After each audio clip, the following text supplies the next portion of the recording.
All right.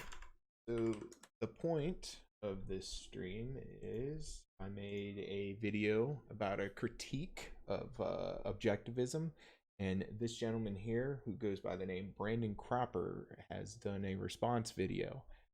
Uh, it's pretty funny, actually.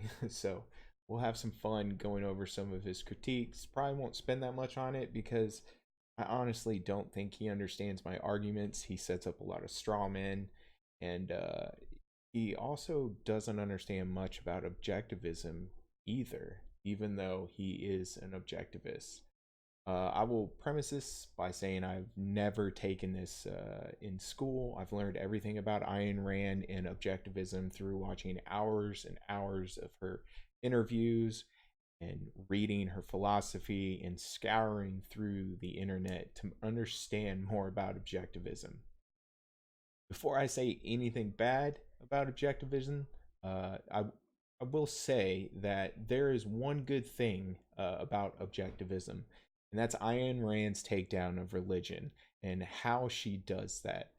If you're an atheist or an anti-theist or an agnostic, she can really appeal to you because she has some pretty solid ways and arguments against the idea of God and against religion. So uh, that is one good thing that comes out of objectivism. Anyway, how's the audio? Can you hear anything? Hopefully the audio's good.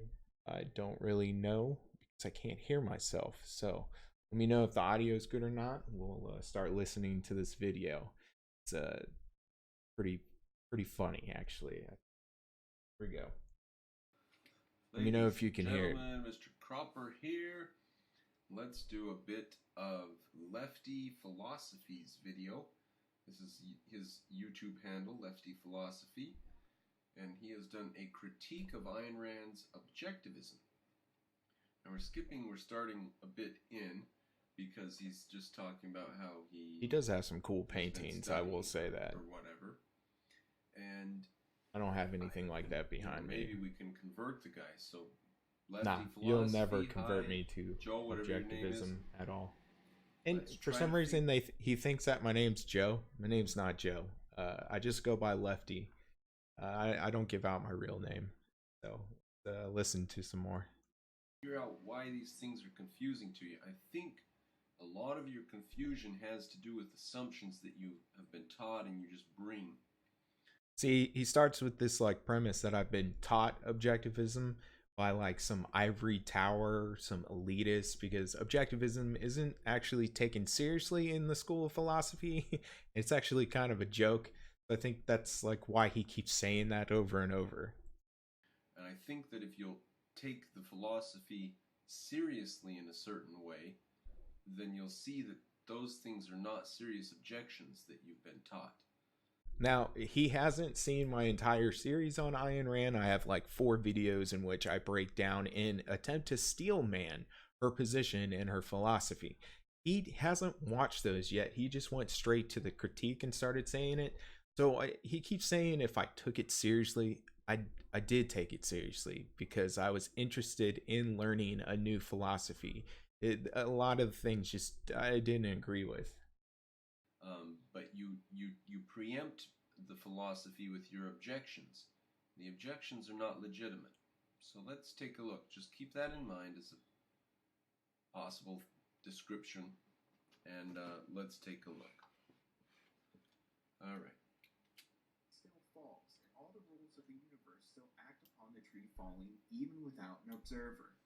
If a tree falls in the forest, it does make a sound because objective reality is independent. That's what he says here. Do you believe humans have contact with reality through sense perception, and that one can obtain knowledge through that perception? Whether or not this knowledge is true is a different subject. Most of objectivism How could you say it's not true? What's your evidence? Now, you see, if you take seriously the idea that you can only get evidence through your senses, and you also take seriously the idea that that's the only knowledge that you can get about reality. Take those ideas seriously, and then say, what would I do to doubt my senses? I said it may not be true that everything, all of the data and the input that your eyes, your ears, and your senses bring into your brain, that it may not be complete or perfect data. That's all I said. I didn't say that there was no way that, or I didn't say everything that your senses is can be doubted. I was just saying that it's possible, because I do give some examples later in my video which he goes over. But that's all I was saying, and he seems to think that I was like, you can't trust your senses at all. What you said, is it true? You're asking if the knowledge from your senses is true. How would you go about doubting that knowledge? I mean, what other source of knowledge do you have? You go here, you're going to talk about illusions. How do we know they're illusions? You're going to talk about the hand experiment. How do we know we can trick the mind if we don't know that there's a real reality? How do we know that they're illusions if we don't know what it means for the eyeball to work correctly?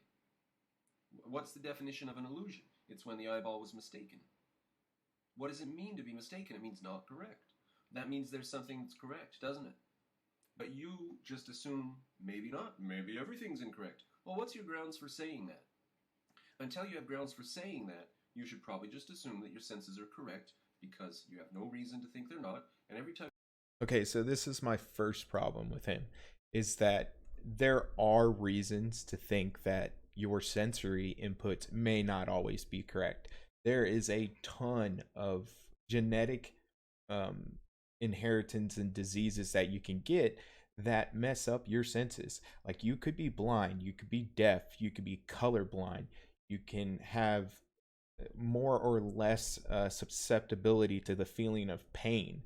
But you wouldn't know these things, because if you lived on an island all by yourself and you were red-green colorblind and you didn't see the color green, how would you know that? But there is a way for us to know that, because we can use the collective experience of everybody around you to get a general idea of how our senses should work. If I were to go up and ask like 20 people, what color is this table, and they all say brown, then I have a pretty good reason to believe that the table is brown. However, if one person said the table was red, you'd have to figure out why, because maybe there's something wrong with that individual, or maybe there's something wrong with the 9 other individuals, and you just picked 9 individuals that were all colorblind.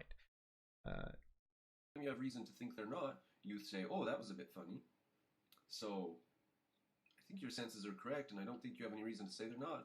And this is a base of objectivism, is that reality is real, and the only way for you to know what is real is through your senses, because that's all you're given to really measure what the outside world looks like.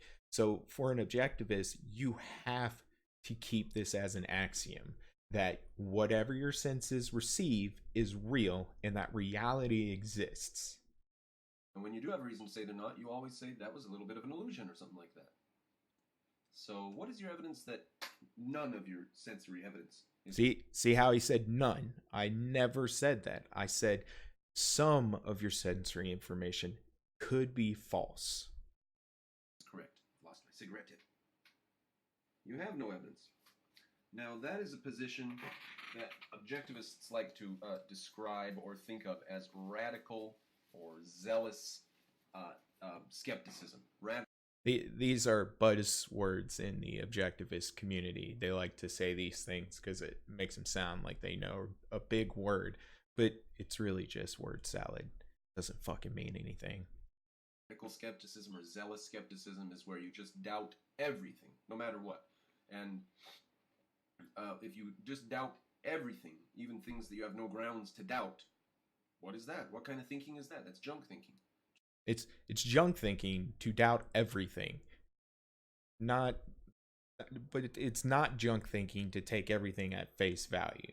It's a weird position to take. Like, it's okay to be skeptical about things and to question things, right? But he says, no, you don't question your senses. Whatever you see, hear, feel, touch, and however your brain interprets it, that is reality. Just say, I doubt everything. I even doubt that I exist. You know, if you're as junky as that, you're nowhere better than Descartes. That's junk thinking. Of course you exist. That's nonsense. You do exist and there is a reality. Now, if that's true, start there and go from that. And what evidence do you have that your senses are a total illusion? Here's a line from a poem. And I never said that they were a total illusion. I may have brought that up as saying there is a school of thought that thinks that you may be an illusion. All I said was that there are certain illusions that the brain can see or interpret that make your senses seem false. Think about this line. They tell me that reality is all an illusion, and I wonder how they escape the delusion. They tell me reality is built by perception, but I wonder how they escape the deception. Who's telling you this crap? Who's telling you reality's not real and your senses can't access it? What evidence do they have? What evidence do they offer you? No, your senses stand.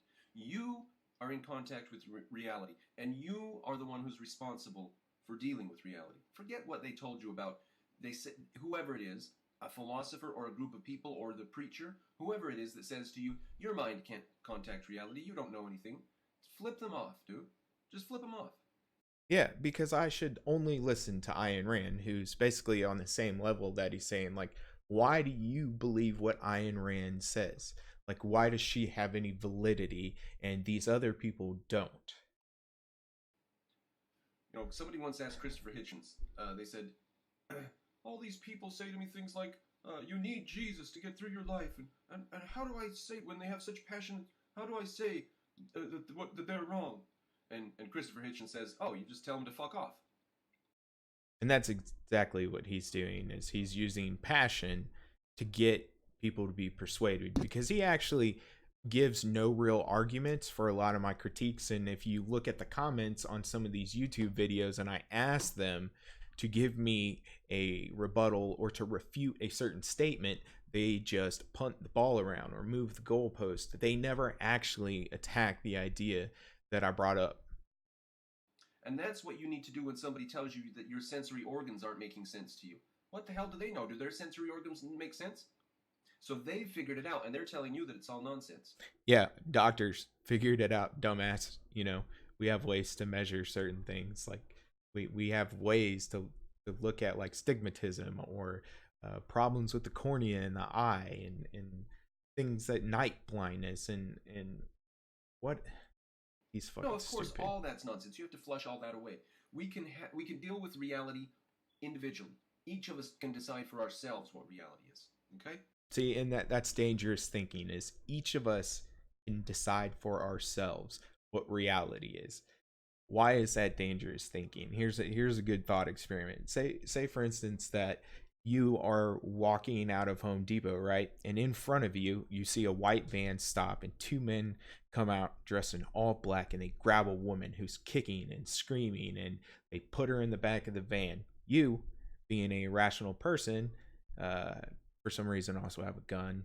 You pull your gun out and you fire into the van and kill the driver. Turns out that was a college kidnapping prank and they were just pranking. And you just killed somebody based upon your perception of reality. That's the problem with living in like kind of your own bubble without asking other people or getting a sense of reality from a collective view of everybody else. With our five senses in the mind, and it's a real reality. Now, if you're stupid and you make an accident, you step in front of a bus, you die. You can't be stupid. Okay? Now, if you're stupid like Immanuel Kant and Descartes, you'll kill hundreds of millions of people over time. All right, we need to get back. Yeah, I know what he's talking about, but I can't think about it off the top of my head. I think it has something to do with like the altruism is bad and altruism leads to people dying, or communism or socialism. He falls into all those fucking memes. Back to the video. Don't take these people seriously when they say you have no mind and you can't think for yourself. But do listen to this guy as he tries to tell you Ayn Rand is like immortal. Do listen to him. They're just talking about themselves. They're just projecting. All right, I'll rewind a little to make sure we don't miss a bit. Of contact with reality through sense perception, and that one can obtain knowledge through that perception. Whether or not this knowledge is true is a different subject. No, that's the central theme. That's the central theme. It is true knowledge, and it's the only true knowledge we have. it okay, so that's an axiom for objectivism to be true, is that reality is real. So if I were to pose a question that has anything to do with questioning the validity of reality, he automatically rejects it and doesn't even entertain it, because reality has to exist in order for his objectivist theory to hold true. That comes through the five senses. And through conversations with this guy, whenever I bring up a question about a basic axiom, like disproving, let's on the instance of will, that maybe free will doesn't exist, he automatically shuts it down, like, oh, that's preposterous. Of course it exists because objectivism said so. So he cannot even entertain ideas outside of that. It's really weird. Most of objectivism tenets I do disagree with. While I believe that one can sense reality through their senses, I do not trust everyone's senses on face value. Who said you need to trust everybody's senses? But it is a holy commandment that thou shalt trust your own senses. Okay? And test them and make sure that they're right. And when they're wrong, you should trust them and then test them. Think about that. Usually, trust involves some sort of testing first. Like, that's the prerequisite. You can't trust something until you have a reason to do so. If it was your first time doing it, you wouldn't trust that it would work. Like if I were to drop a pen on the desk for the first time and I didn't know anything about gravity, right? I would drop it and it would fall and I would pick it up. There's no reason, I mean, there could be a little reason for me to believe that the next time I do that, it's going to happen exactly the same way and fall at the same rate. So the trust is built through the testing, and he wants it the other way, which is, you can't fucking do that. See a doctor or something, like there's a problem, So you are the judge of reality. You are your judge of reality. And this is, if you see a common theme here, the individualism, the sole arbiter of everything is the individual and nothing else matters. But you're also the judge of reality, because you're the guy who sits over your own reality. You're the judge. All right? Now, what you said, you don't trust everybody's sense perceptive? Forget about everybody else. Maybe they're wrong. If they're wrong, prove them wrong. What do you have to vote on it or something? It's up to you. It's between you and reality. Every individual is an island. And the people that they interact with around them can be the most important things in their life, but they're still an individual. Our senses can be deceived. Yeah. Now, how would we know that? You see? It's not... How would we know that? We would get the collective experience of everybody else around us and try to validate the things that we see or think. You would have to ask some other people. Individually, you could have, it'd be like one half of the equation. You see those things, but you would never know if you were colorblind until you asked other people. That is my argument. It's not a material concern. The fact that we can know that they can be deceived means, right, that we must have some sort of connection to reality. A good... And the reality is not just from ourselves. Like, if you were born on an island with nobody around you, how would you know that you were colorblind? You wouldn't. It would be impossible for you to know that, because as soon as you were born, you would never see those things. So if you were the sole arbiter of your reality and there was no such thing as red, well, your reality's kind of fucked up, because red does exist. You just can't see it. Clear, solid connection, or else we wouldn't be able to figure out illusions and delusions and hallucinations. So much information being thrown at our brains, it's almost impossible for us to dissect every bit that comes into our minds. Okay, you do have to focus. Yeah, you have to choose what to focus on, too. Now, why is that an objection? And no, I didn't say this as a matter of focusing, but like your brain has a certain amount of like computing power, and it can only input and process so many things correctly before it starts to like take shortcuts and input information. These are things that we go in later in the video with the tritone experiment, the hand experiment, and some of the other things. Your brain can only process so many things before it will make a mistake. That's just the way it is. Of any kind to anything. What are you saying? Are you saying we're not omnipotent and omniscient? Of course we're not. So what? So what? What do you mean? I'll just rewind and give him a chance to say it again. What? Why is that? That was at 1:40. We're going to go 12 seconds. Why is that a material concern? That a lot of things come at us and we can't get them all or whatever. Everyone's senses on face value. Our senses can be deceived. With so much information being thrown at our brains, it's almost impossible for us to dissect every bit that comes into our minds. Okay, our senses can be deceived. It's almost impossible for us to dissect everything. So that's just an adjunct to our senses can be deceived.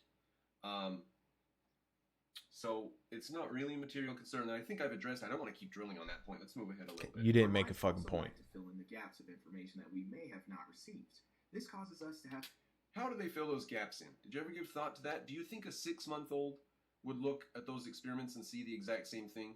You have seen shadows millions of times. You know, a 6-month-old doesn't see shadows the same as you, or whatever, a 2-month-old, or whatever you want to do. So it's your brain knowing and learning things over time.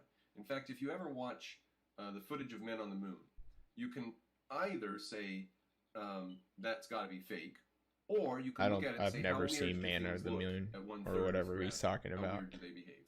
So your brain's not built to observe things at 1/3 Earth gravity. It just doesn't have the predictive power. It sees something fall and it says, okay, boom. Oh, why?